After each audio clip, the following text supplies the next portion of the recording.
Hello बच्चों। तो आज हम चैप्टर 12 बीजगणितीय सूत्रावली का एक्सरसाइज करेंगे। बनाकर देखें 12.1। पीछे के एक्सरसाइज में जब हम सूत्र यानी कि फॉर्मूला सीख चुके हैं कि कैसे हम फॉर्मूला को अप्लाई करेंगे और उसका कॉन्सेप्ट समझ चुके हैं, तो बस उसी बेस पर ये एक्सरसाइज है।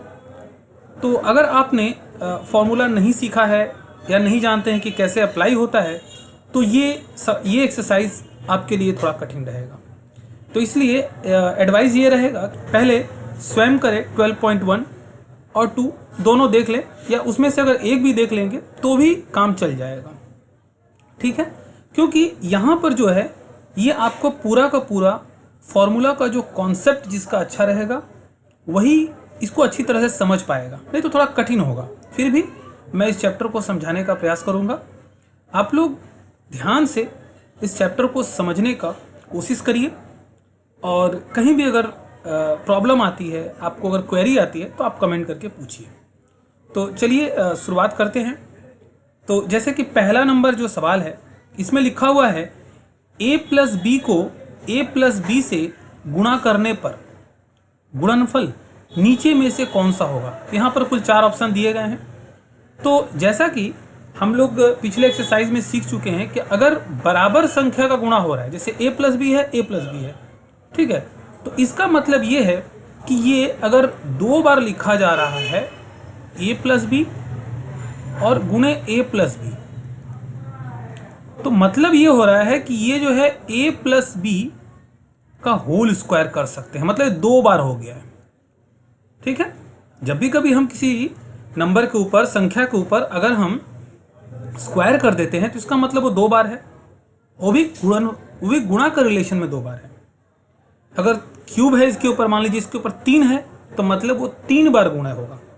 ठीक है, तो यहां पर आपको एक ही संख्या 2 बार दे करके कहा जा रहा है दोनों में गुणा करो, तो आप चाहो तो इसको गुणा करके, जो गुणा का जो नियम है, जैसे हम क्या करेंगे, a से पहले a में गुणा करेंगे, फिर a से पहले b में गुणा करेंगे, जैसे कि हम लोग बीजगणितीय प्रक्रिया में चैप्टर में सीख चुके हैं, उस प्रोसेस से करेंगे। b से a को गुणा करेंगे, फिर b से b को गुणा करेंगे।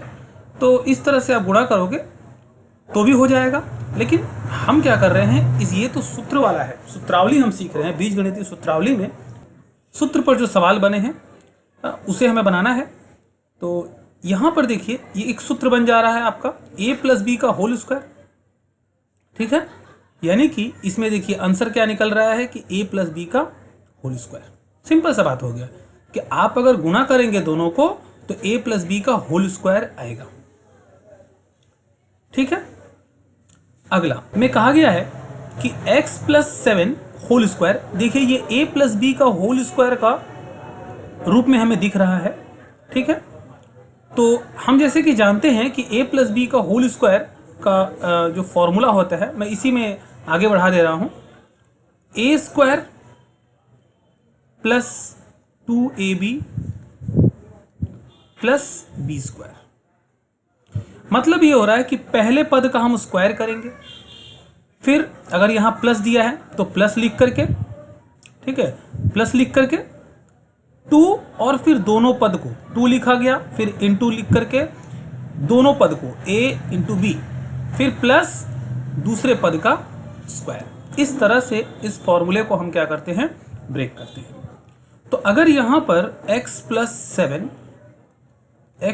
7 होल स्क्वायर दिया हुआ है, तो क्या हम इसे x square plus 2 into x into 7 plus 7 square में तोड़ सकते हैं। हल करें तो हम पाते हैं एक्स स्क्वायर प्लस 2 7 ज़ा 14, ये 14x, और प्लस 7 7 ज़ा 49। ठीक है, तो ये हुआ इसका वर्ग, या जो भी है x plus 7 into x plus 7 कह लीजिए, या x प्लस 7 का वर्ग निकाले हैं तो ये आया।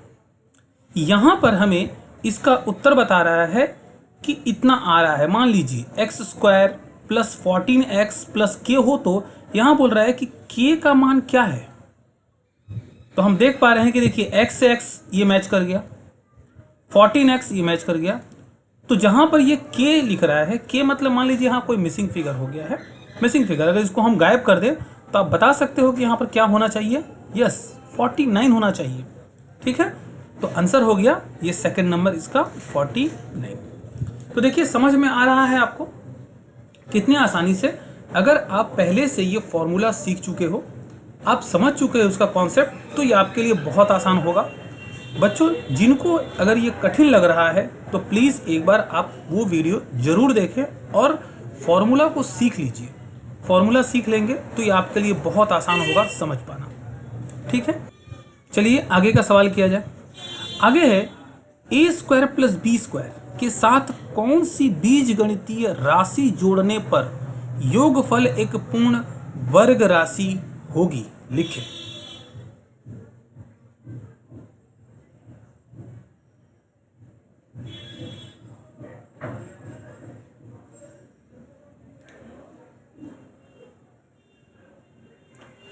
तो जैसा कि मैंने पहले भी कहा कि ये जो चैप्टर है, ये जो एक्सरसाइज है, ये पूरा पिछले जो हमने फॉर्मूला जो सीखा उस बेस पर है।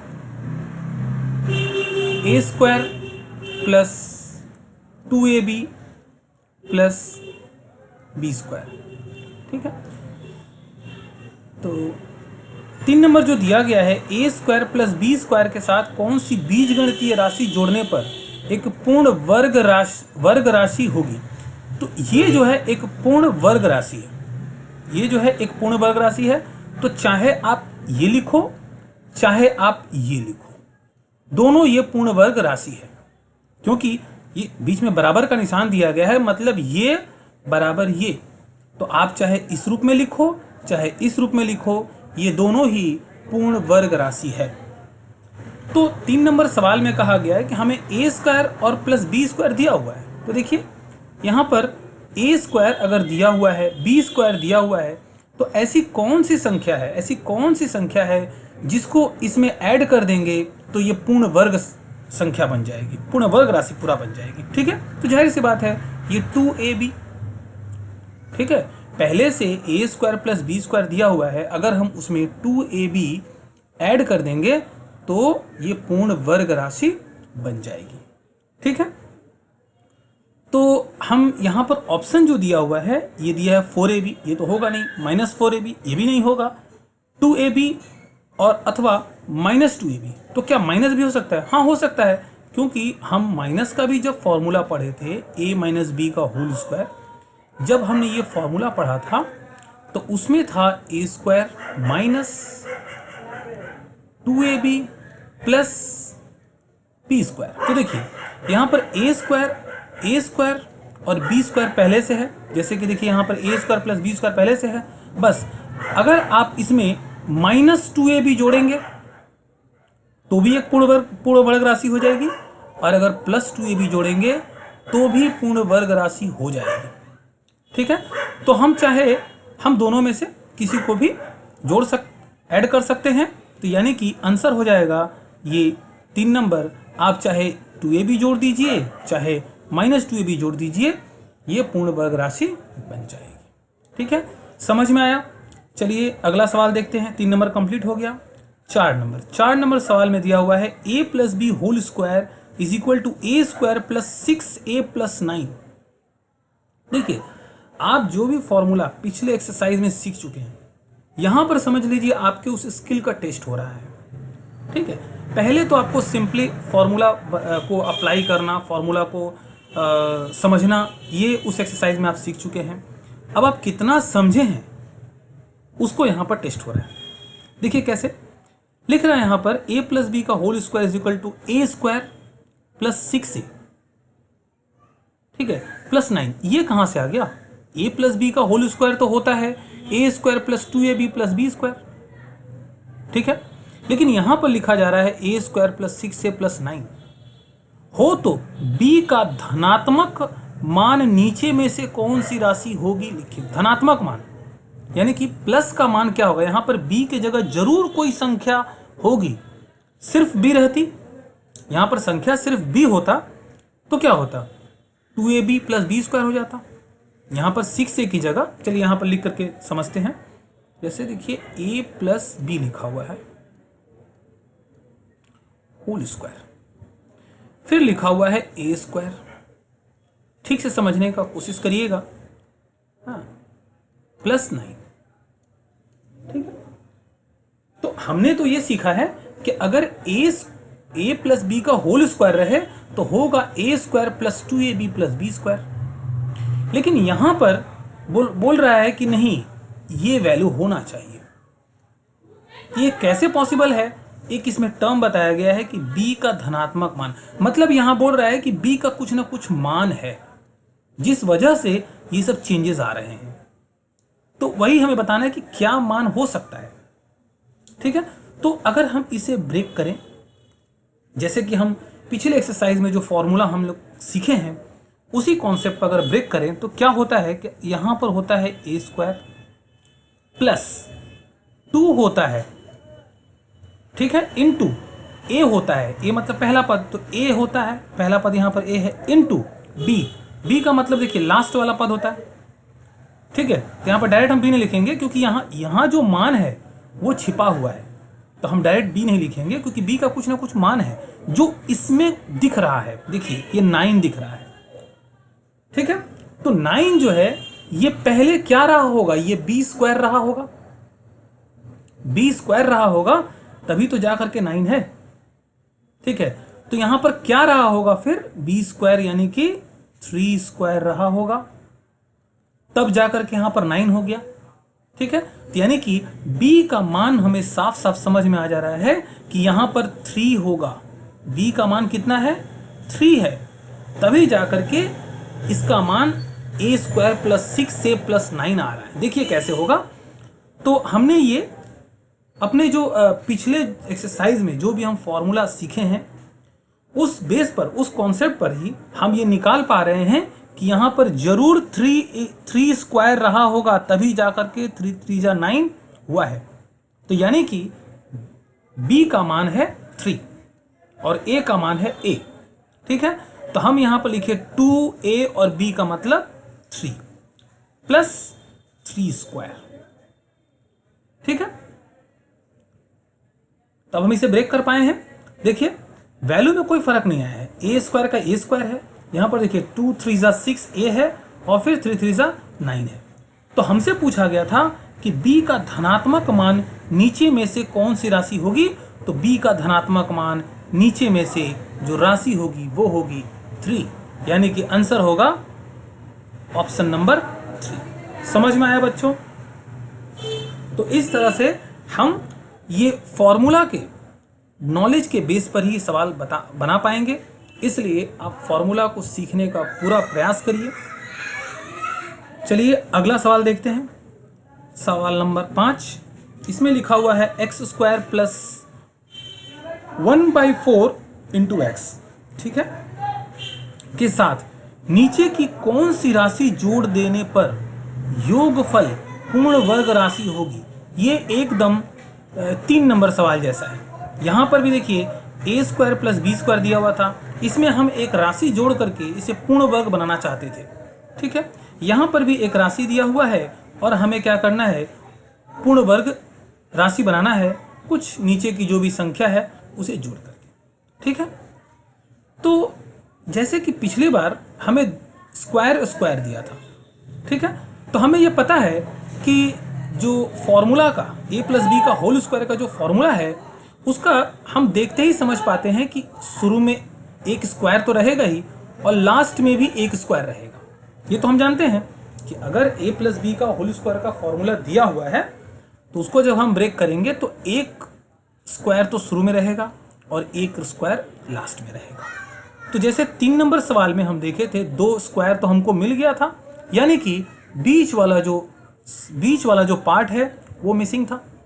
लेकिन यहाँ पर 5 नंबर में हम ये देख पा रहे हैं कि सिर्फ पहला वाला ही स्क्वायर दिया हुआ है और कोई स्क्वायर नहीं दिया हुआ है।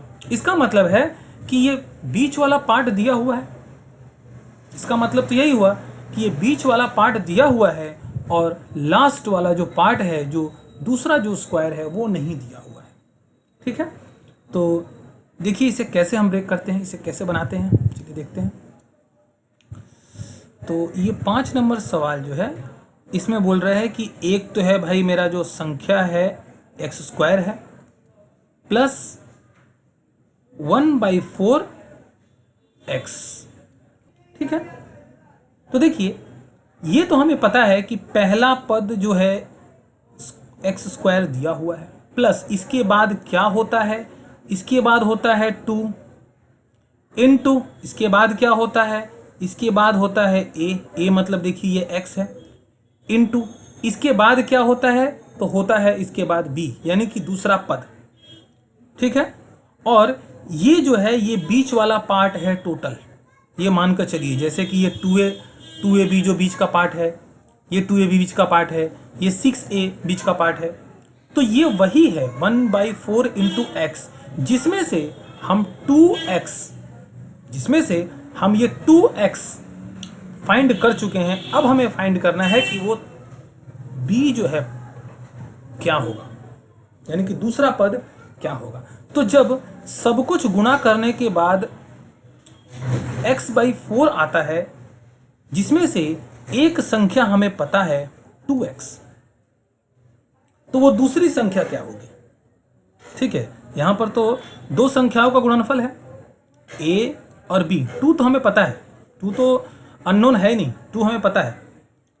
तो हमें जब a पता चल गया है, देखिए x हमें पता चल गया है, तो यानी कि 2x से किसी एक जो दूसरा पद होता है यहाँ पर जिसको हम b स्क्वायर का b लिखते हैं, जरूर उससे गुणा हुआ है, तब जाकर के ये 1/4 x आया है। समझ में आ रहा है, यानी कि ये गुणनफल है और ये एक संख्या है और वो दूसरी संख्या हमें फाइंड करनी है जिसके साथ गुणा करके इतना आया है। ठीक है, तो सिंपल सा बात है, अगर हम ये टोटल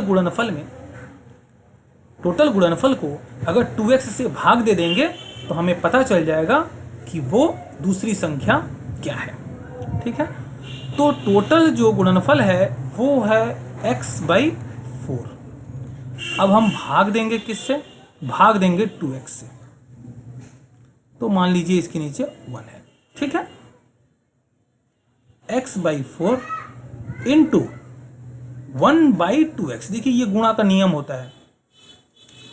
ठीक है, कि जब भी कभी हम भाग करेंगे और उसको गुणा में बदलेंगे तो ये इसका अंश जो है हर की जगह पर आ जाएगा, हर जो है अंश की जगह पर आ जाएगा। ये भाग करने का नियम है। तो यहाँ पर इसे हल करें तो हम देखते हैं ये x और ये x इसमें से कट गया, सॉरी,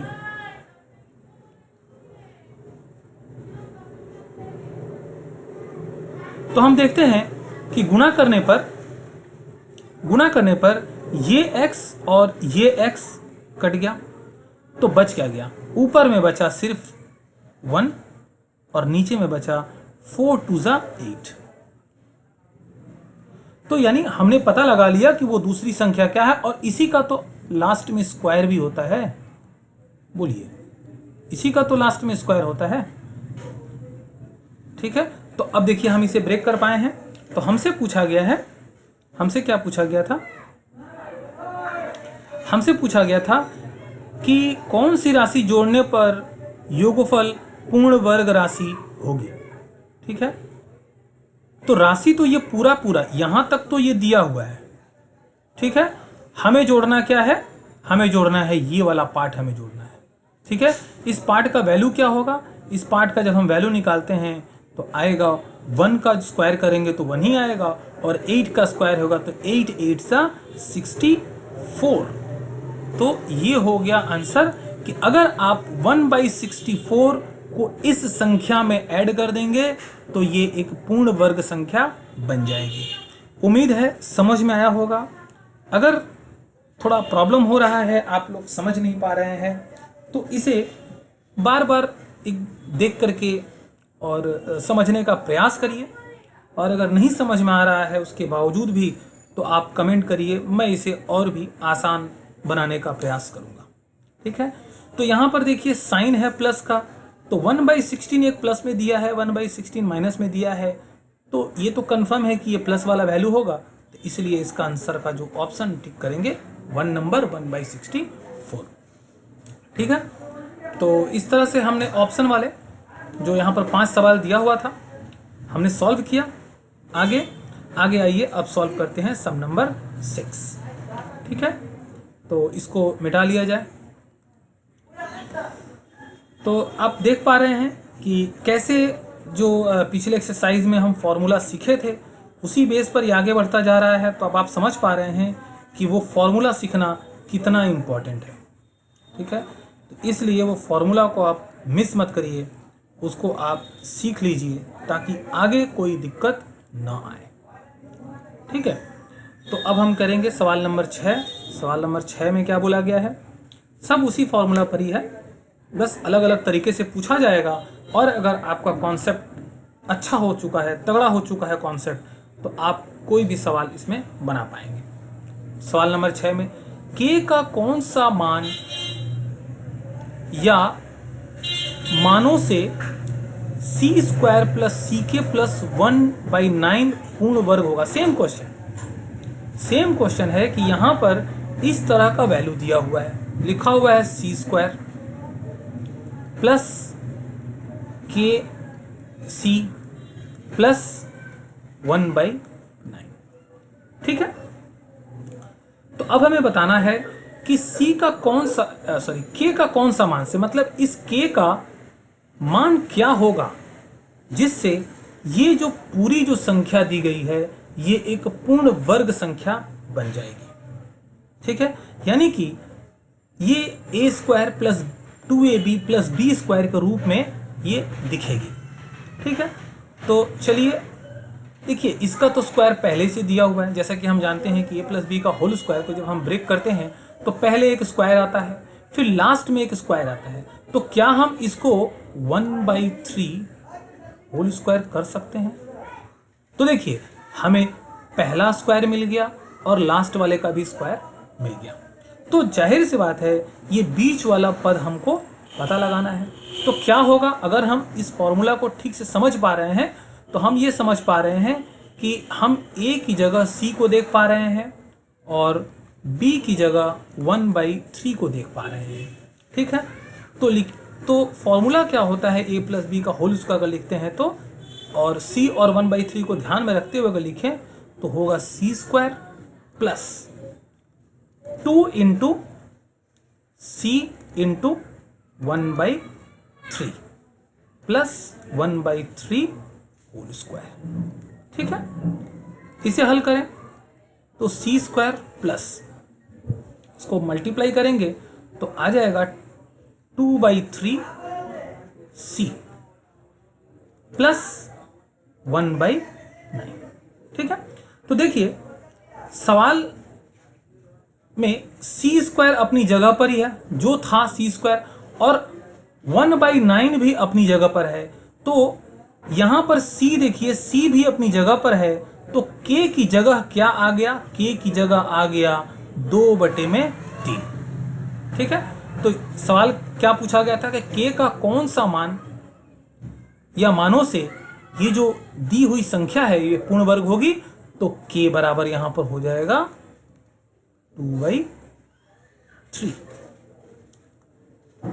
ये आंसर हो जाएगा। ठीक है, अब एक बात बताइए, यहां पर प्लस दिया हुआ है तो ये c + 1/3 का होल स्क्वायर एक पूर्ण वर्ग संख्या हो जाएगी। ठीक है, लेकिन अगर हम यहां पर k का जो मान है वो माइनस भी रखेंगे तो भी ये एक पूर्ण वर्ग संख्या हो जाएगी, जो कि होगी c - 1/3 होल स्क्वायर। ठीक है, तो यानी कि k का मान सिर्फ प्लस वाला वैल्यू नहीं लेकर के हम चाहे तो माइनस का भी वैल्यू ले सकते हैं। इसलिए k का वैल्यू दोनों ही होगा, प्लस भी होगा और माइनस भी होगा, ± 2/3। ये हो गया आंसर। ठीक है, तो ये हमने पहला नंबर सॉल्व किया। दूसरा क्या कह रहा है कि 9p² + 1/p²। देखिए, आप लोग इतना सवाल बना लिए, इतना सवाल में ये तो समझ में आ गया कि अगर a + b का होल स्क्वायर का जो फॉर्मूला होता है उसमें देखिए ये एक स्क्वायर और ये 2 स्क्वायर, दोनों स्क्वायर हमें मिल चुका है। बस बीच वाला जो पार्ट है 2ab वही यहाँ मिसिंग है। आगे देखिए क्या कह रहा है, संख्या माला में से कौन सी संख्या को घटाने पर वियोगफल पूर्ण वर्ग होगा। यानी कि इसमें हमें क्या करना है, वो जो बीच वाला जो पार्ट है 2ab, अगर हम प्लस 2ab कहते हैं तो यानी कि हम जोड़ रहे हैं, और अगर माइनस 2ab कहते हैं तो हम घटा रहे हैं। तो यहाँ घटाने को कहा गया है, तो यानी कि हम क्या करेंगे इसमें माइनस 2ab का फॉर्मूला वाला माइनस 2ab इसमें ऐड, मतलब माइनस 2ab इसमें से घटा देंगे। तो माइनस 2ab क्या होगा, तो माइनस 2, देखिए 2 तो रहता ही है, ठीक है। अब a की जगह देखिए यहां पर क्या लिखा हुआ है,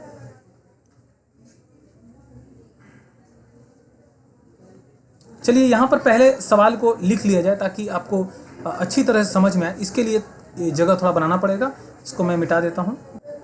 9p² प्लस 1/9p², तो ये दोनों ही स्क्वायर हमें दिया हुआ है। तो इसी से हमें पता चल जाएगा कि पहला पद, क्योंकि दोनों पद का तो स्क्वायर हमें मिल गया, तो इससे हमें पता चल जाएगा कि पहला पद जो है वो है, देखिए 3p², इसे हम कर सकते हैं, और इसे कर सकते हैं 1/3p²। तो यानी कि ये हो गया मेरा a और ये हो गया मेरा b, ठीक है। यानी कि दोनों पद हमें मिल गया। अब हमें पता लगाना है 2ab, तो क्या हम अगर 2ab, ठीक है, हम क्या करना चाहते हैं, माइनस 2ab निकालना चाहते हैं, तो माइनस 2 इंटू a का जगह हम क्या लिखेंगे 3p, इंटू b की जगह हम लिखेंगे 1/3p। देखिए ये 3p कट जाएगा, बच जाएगा सिर्फ -2।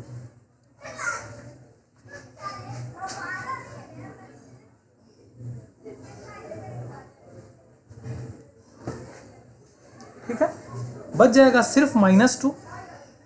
तो यानी कि अगर हम इसमें से -2 को घटा देते हैं, ये जो दी गई संख्या जो है 9p² प्लस 1/p², ये जो संख्या दी गई संख्या माला जो है, इसमें से अगर हम -2 कर देते हैं तो ये पूर्ण वर्ग संख्या बन जाएगी। चलिए अगला सवाल करते हैं।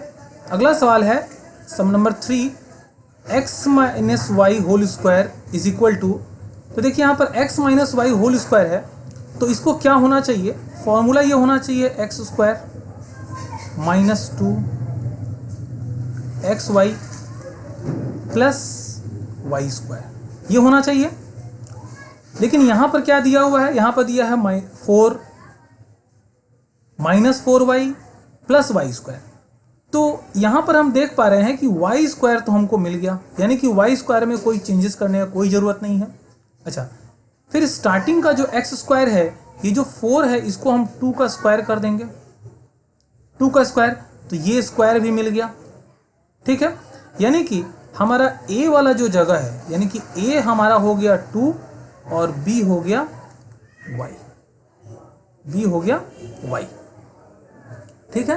तो अगर हमसे क्या कहा गया है, तो x का मान कितना होगा, ठीक है, x का मान, हियर x का मान हमसे पूछा गया है, और x जो है ये पहला वाला पार्ट है, ठीक है। तो डायरेक्ट देखिए समझ में आ गया कि x का मान होगा 2 होगा, ठीक है। जब x का मान हम यहाँ पर 2 मानेंगे तभी जाकर के ये फॉर्मूला आपको वैल्यू देगा, ये वैल्यू आपको मिल जाएगा, ठीक है। देखिए अगर आप x को अगर आप 2 मानते हैं तो 2 माइनस y होल स्क्वायर, बस इसे कर दीजिए, 2² minus 2 into 2 into y plus y², 2 2 ज़ा 4 माइनस 2 2 ज़ा 4y प्लस y², देखिए आ गया ना, ठीक है। तो बहुत आसान है, अगर आप बेसिक सीख चुके हैं, बेसिक आप समझ चुके हैं फॉर्मूला का, तो ये चैप्टर बहुत आसान है, ठीक है। इसलिए बार बार रिक्वेस्ट करूँगा कि आप लोग फार्मूला सीखने पर ध्यान दीजिए, फार्मूला को बार बार प्रैक्टिस करिए, फॉर्मूला सिखाते समय मैंने जितने भी सवाल कराए हैं उसको आप बार बार प्रैक्टिस करिए ताकि पकड़ मजबूत हो जाए, ठीक है। जिससे आप देखते के साथ ही, जो ही आप देखेंगे आप फटाक से बता देंगे कि इसका आंसर क्या होगा, ठीक है। ये सब तभी होता है, देखते के साथ ही आंसर बताने का ये जो कला है ये तभी आप दिखा पाओगे, करतब दिखा पाओगे जब आपका बेस स्ट्रांग रहेगा, ठीक है। तो चलिए एक एग्जाम्पल में मैं दिखा देता हूँ। c-3 whole square. अब यहाँ पूछा गया है यहाँ k का मान क्या होगा। तो अरे भाई c का देखिए c स्क्वायर होना चाहिए था, सो है, और 3 का 3 स्क्वायर होना चाहिए था, वो भी है, ठीक है। और c यहाँ पर होना चाहिए था 2ab, यहाँ पर बीच का जो पार्ट है वो क्या होना चाहिए था, 2 इंटू c इंटू 3 होना चाहिए था, यानी कि होना चाहिए था 6c, जबकि यहाँ पर दिया है kc, यानी कि k का वैल्यू कितना है, जाहिर सी बात है k का वैल्यू है 6। देखिए कितना आसानी से आप इसको समझ पा रहे हो अगर फॉर्मूला पकड़ में आ गया है, ठीक है। तो ये हमने 6 नंबर तक सवाल हल किया। अभी भी बहुत सारा सवाल बचा हुआ है, ठीक है, जिसे हम नेक्स्ट क्लास में करेंगे। नेक्स्ट वीडियो में हम आगे से ये 7 से लेकर के पूरा ये 10 में जितने भी सवाल दिए गए हैं वो सब करेंगे। तो यहाँ तक तो आप लोग का बेसिक और स्ट्रांग हो गया है। आप लोग एक काम करिएगा कि बीजगणितीय जो सूत्रावली का जो चैप्टर हम जितने भी एक्सरसाइज किए हैं, ठीक है, स्वयं करें 12.1, स्वयं करें 12.2 और बनाकर देखें 12.2 का ये 6 नंबर तक आप अच्छी तरह से प्रैक्टिस कर लीजिए। फिर देखिए ये आगे के सवाल आपको कितना आसान लगेगा। आगे के सवाल बनाने में आपको ज़रा सा भी मुश्किल नहीं आएगा, बहुत ही मज़ा आएगा, आपको देख करके समझ में आएगा ओह कितना आसान सवाल है, ठीक है।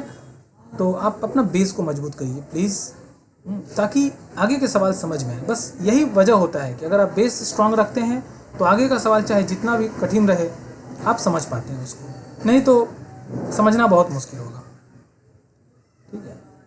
फिर आप अलजेब्रा से हमेशा हमेशा के लिए डर जाओगे, फिर कभी भी अलजेब्रा को आपको छूने का हिम्मत नहीं होगा। आप हमेशा यही करते फिरोगे, अरे यार अलजेब्रा मुझे समझ में नहीं आता, ठीक है। मैं दावा करता हूँ कि अलजेब्रा ज़रूर समझ में आ जाएगा, बस आप इंस्ट्रक्शन फॉलो कीजिए, मैं जो बोल रहा हूँ वो प्रैक्टिस करिए, फिर देखिए क्यों नहीं अलजेब्रा समझ में आता, ठीक है। आज के लिए इतना ही, आप प्रैक्टिस करते रहिए और नेक्स्ट वीडियो में मिलते हैं। धन्यवाद, थैंक यू।